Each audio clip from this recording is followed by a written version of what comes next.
গোসল শেষে আরিয়ান মিথিলাকে একটা বড় তোয়ালা জড়িয়ে আবার কোলে করে ঘরে নিয়ে এলো। মিথিলার মুখটা লজ্জায় লাল হয়ে আছে। আরিয়ান ওকে বিছানায় বসিয়ে দিয়ে নিজে আলমারি থেকে মিথিলার জন্য একটা হালকা বেগুনি রঙের শাড়ি বের করে আনলো। আরিয়ান আজ মিথিলাকে শাড়িতে দেখতে চায়। আরিয়ান মিথিলার ভেজা চুলগুলো তোয়ালে দিয়ে মুছে দিতে লাগলো। আরিয়ানের প্রতিটি স্পর্শে কোমলতা। আপনি আজ বড্ড বেশি পাগল হয়ে গেছেন আরিয়ান। এত ভালোবাসা সামলাবো কি করে? আরিয়ান মুচকি হাসে। সহ্য করতে হবেই তোমাকে মিথি। আরিয়ানের সামনেই পড়তে হবে শাড়িটা। এটা আবদার। মিথিলা শাড়িটা কোনো মতে গায়ে জড়ালো, কিন্তু কুচি করতে গিয়ে ওর হাত কাঁপছিল। আরিয়ান আর দেরি করলো না, মিথিলার সামনে হাঁটু গেড়ে বসলো। আরিয়ানের বড় বড় বলিষ্ঠ হাত দুটি মিথিলার পেটের কাছে আলতো করে ছোঁয়া লাগলো। আরিয়ানের হাতের প্রতিটি স্পর্শ মিথিলার সারা শরীর অপার্থিব এক শিহরণে অবশ হয়ে আসছে। আরিয়ানের শরীরে অগ্রভাগ যেন মিথিলার ত্বকের আগুনের আলপনা আঁকছে।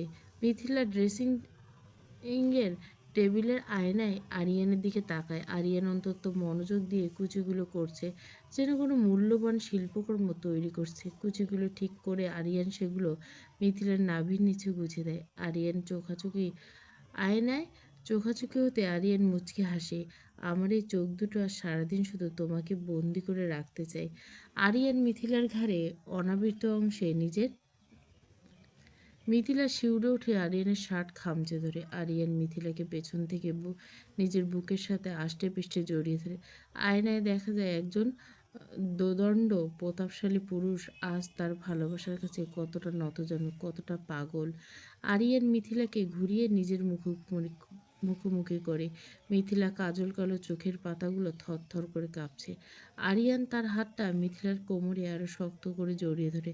শাড়ির পাতলা কাপড়ের উপর দিয়ে আরিয়ানের হাতের উষ্ণতা মিথিলাকে বারবার মনে করে দেয় কাল রাতের উন্মাদনার কথা। জানো মিথিলা, 1 বছর আগে আমার মনে শুধু একটাই জেদ ছিল, তোমাকে দূরে রাখার। কিন্তু আজ এই মুহূর্তে আমার মনে হচ্ছে তোমাকে ছাড়া এই বিশাল সাম্রাজ্য, এই টাকা পয়সা সব মূল্যহীন।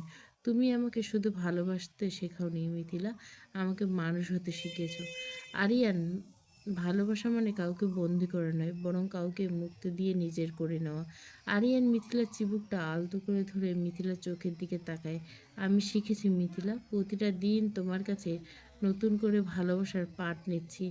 আরিয়ান মিথিলার হাসিমাখা মুখটা 2 হাতের আগলে নিয়ে ওনার কপালে আবার নিজের ওষ্ঠে ছোঁয়া দিল। শান্ত দুপুরের নিস্তব্ধতা ভেঙে হুট করে ভিলার সদর দরজা দিয়ে ভেতরে ঢুকলো নাতাশা। লিভিং রুমে মিথিলা বসে চা খাচ্ছিল, তার পাশে আরিয়ান ল্যাপটপে অফিসের কিছু জরুরি কাজ। নাতাশাকে দেখে মিথিলা হাতের চায়ের কাপটা স্থির হয়ে যায়। নাতাশা বিধ্বস্ত চেহারায় আরিয়ানের সামনে দাঁড়ালো। ওর চোখে জল, কণ্ঠে অভিনয় মাখা করুণ সুর। আরিয়ানের হাত ধরার চেষ্টা করে বলল, আরিয়ান প্লিজ আমাকে ক্ষমা করে দাও। আমি জানি আমি ভুল করছি, কিন্তু বিশ্বাস করো আমি তোমাকে ছাড়া বাঁচব না। আরিয়ানের ল্যাপটপ থেকে চোখ সরিয়ে নাতাশার দিকে তাকালো। শান্ত চোখ দুটো মুহূর্তে আগ্নেয়গিরির মতো জল জল করে উঠল। আরিয়ান এক ঝটকায় নাতাশার হাত সরিয়ে দিয়ে বলল, ক্ষমা? নাতাশা, তুমি একটা কালসাপ। আমার সাথে সম্পর্ক থাকাকালীন তুমি আমার সৎ ভাই বিকির সাথে ডেট করছিলে, সেটা কি আমি জানি না? তুমি তো শুধু আমার টাকাটাকে ভালোবেসেছিলে, আমাকে নয়। নাতাশা তোতলামি করে, না না আরিয়ান, ওটা একটা ভুল ছিল। চুপ করো। আরিয়ান গর্জে ওঠে, আমার ক্ষতি করার জন্য তুমি বিকির সাথে হাত মিলেছে। একবার শাস্তি দিয়ে বের হয়ে করে দিয়েছিলাম, তাতে শিক্ষা হয়নি, আবার ফিরে এসেছো। নাতাশা এবার মিথিলার দিকে তাকিয়ে কিছু বলতে চাইল, কিন্তু আরিয়ান আর নিজেকে সামলাতে পারল না। ভেতরের ভয়ঙ্কর রূপটা বেরিয়ে এলো। আরিয়ান নাতাশার চুলের মুঠি ধরে টেনে আনে আর সপাটে একটা চড় বসিয়ে দেয়।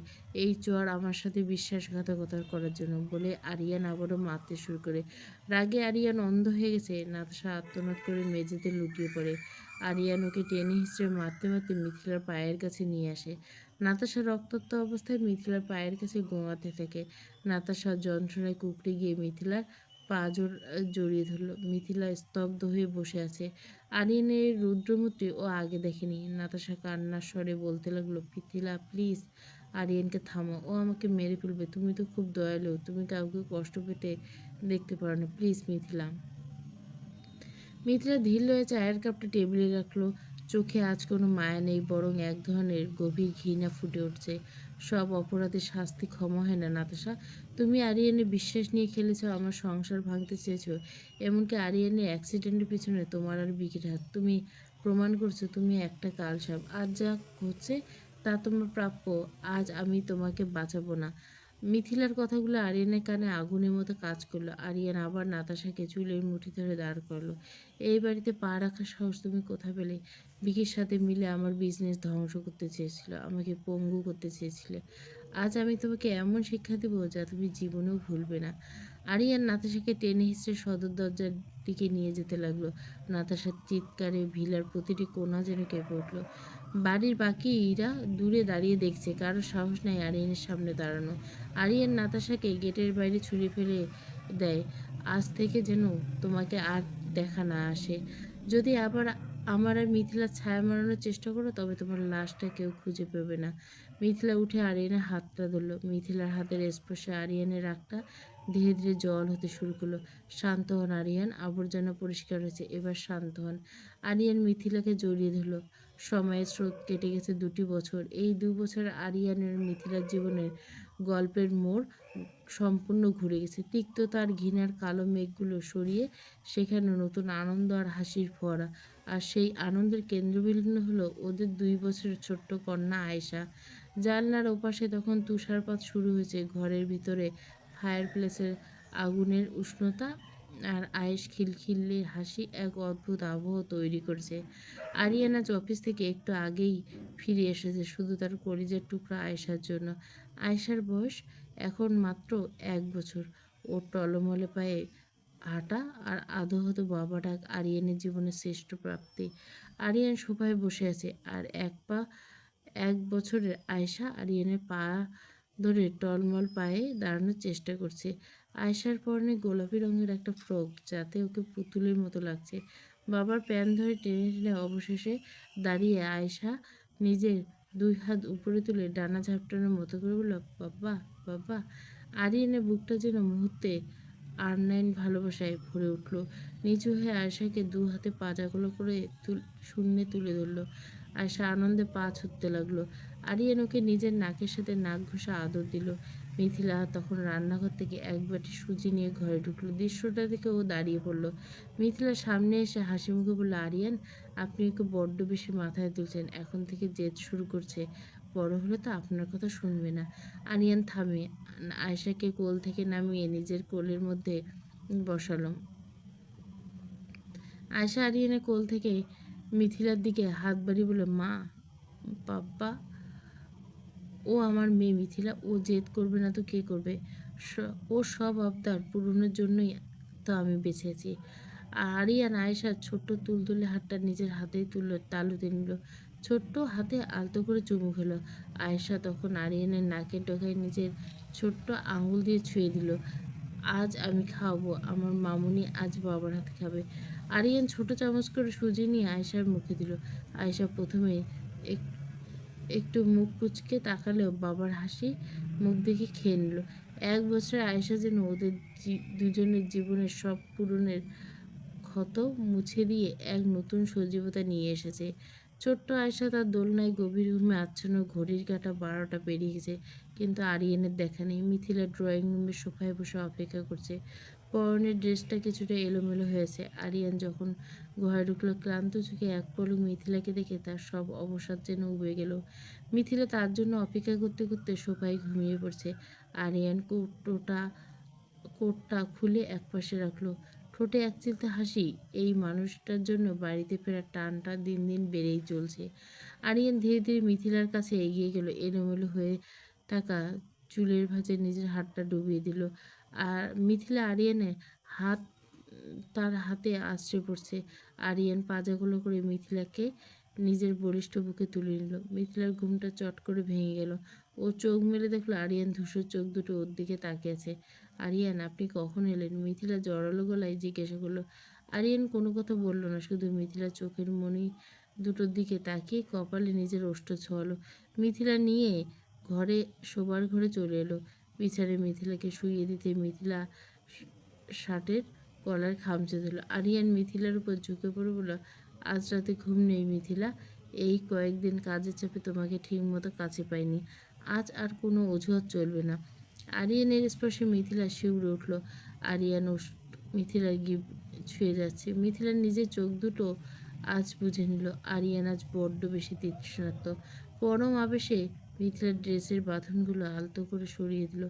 আরিয়ান মিথিলার চুলে মুখ গুছে দিয়ে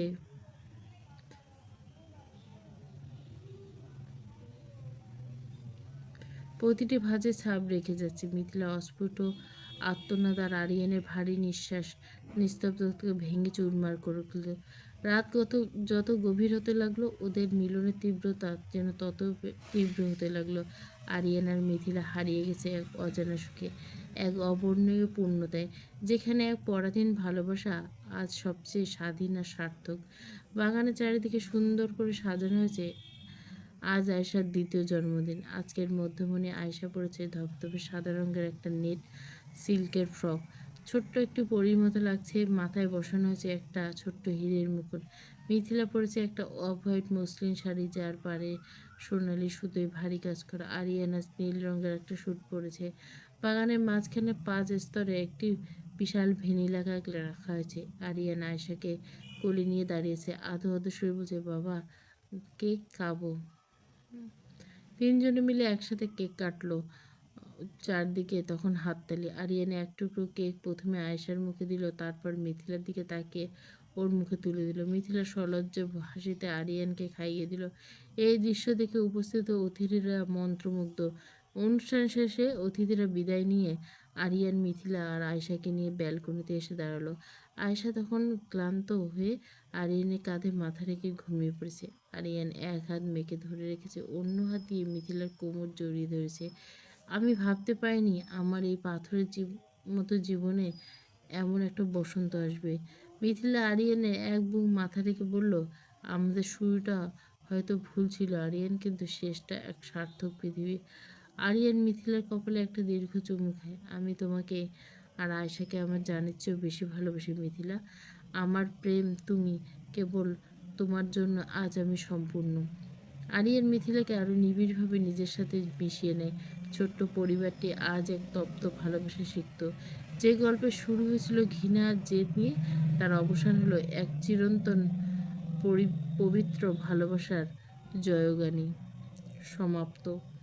প্রেম তুমি, তৃতীয় এবং শেষ পর্ব। তাড়াতাড়ি শেষ করে দিলাম।